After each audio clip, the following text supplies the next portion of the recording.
One crisp autumn morning, Brayen ventured into the forest, hoping to catch a glimpse of the animals preparing for winter. As he wandered deeper into the woods, he heard something strange, voices, soft and murmuring, coming from the underbrush. Following the sound, Brayen stumbled upon a group of animals gathered in a clearing.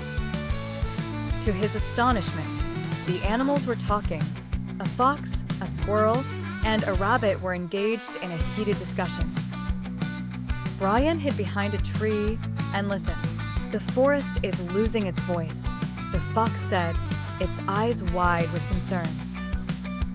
"Something is stealing the sounds." Brayen couldn't believe his ears. He stepped forward cautiously.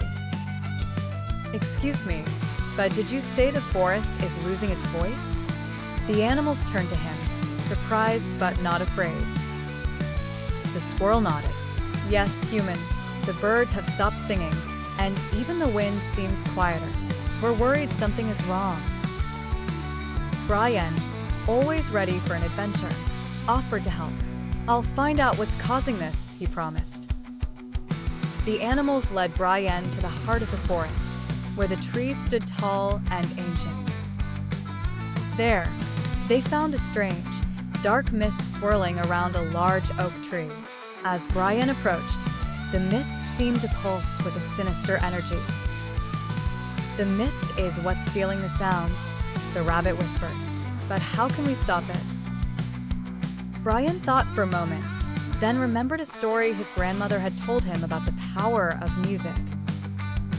He pulled out a small flute from his backpack, a gift from his grandmother, and began to play a soft, melodic tune.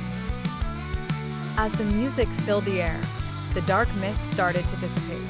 The more Brayen played, the more the mist shrank, until finally, it vanished completely. The forest seemed to breathe a sigh of relief, and soon, the sounds of chirping birds and rustling leaves returned.